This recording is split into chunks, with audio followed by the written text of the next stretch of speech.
well, I was simultaneously doing that and running a trucking company that I had started up with me and my sister. So you were doing both of them kind of at the same time. Then you were, obviously seems like that Comcast position, as you said, gave you the flexibility to do other things. So you had started up this trucking company. And I guess out of curiosity, and when you hear about the trucking company, that seems to be an industry that's kind of dominated or more so ran by men. So as a woman, I guess what was your angle as far as like getting into that industry and not caring maybe what you're seeing as far as the truck drivers or uh I guess the men that typically I guess dominate the industry as far as at least what you see.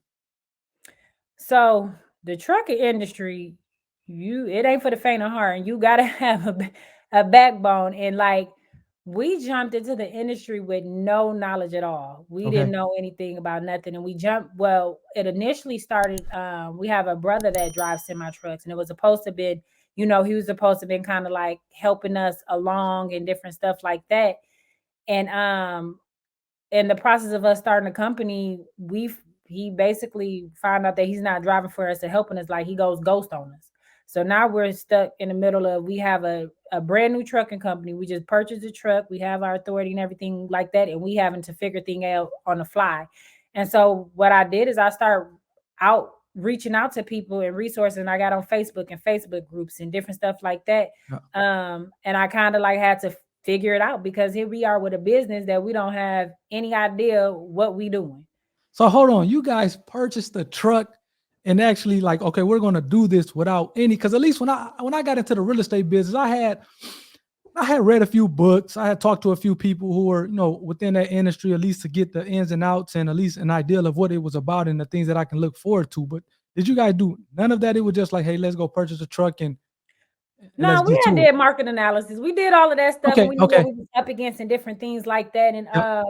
we knew the basics of everything. But like with any business or industry that you get in, you don't know what you up against until you actually in the trenches of things. That's So true. That's true. so it was things that we kind of had dependent on my brother to be able to help guide us through, that we didn't have a safety net, is Gotcha. what it was. It was like, this is us and we got to figure this out. We ain't got nobody else to depend on. Right, for sure. So he Um, didn't he didn't come through at all. It sound like.